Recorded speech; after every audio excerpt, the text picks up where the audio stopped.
রংপুরে বেড়াতে আসা ইরানি দম্পতির ওপর হামলা ও ছিনতাইয়ের মামলায় 4 জনকে কারাগারে পাঠিয়েছেন আদালত।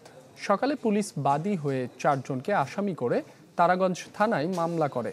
এরপর দুপুরে চিফ জুডিশিয়াল ম্যাজিস্ট্রেট আমলি আদালতে 4 আসামিকে তোলা হয়। পরে তাদের কারাগারে পাঠানোর নির্দেশ দেন আদালত।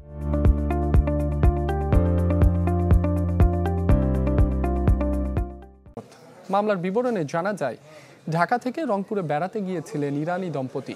গুগল ম্যাপ দেখে ড্রাইভ করার সময় ভুল করে গনিরামপুর এলাকায় ঢুকে পড়েন। সাহায্যের জন্য স্থানীয়দের কাছে গেলে উল্টো মারধরের শিকার হন। এক পর্যায়ে সাথে থাকা $500, মোবাইল, ঘড়ি ও পাসপোর্ট ছিনিয়ে নেয় তারা। পরে সেনাবাহিনী গিয়ে তাদের উদ্ধার করে। বিদেশি নাগরিকদের এইভাবে হয়রানি বা মারপিট বা তাদের কাছ থেকে টাকা পয়সা ছিনিয়ে নেওয়ার ঘটনাটাকে উল্লেখ করে এই ইরানি নাগরিকদের এই স্থানীয় যে রশিদুল সহ আরও কয়েকজনের বিরুদ্ধে এই মামলা রুজু করে এবং তৎপ্রেক্ষিতে এই মামলার প্রেক্ষিতে আসামিদের বিজ্ঞ আদালতে প্রেরণ করেছে।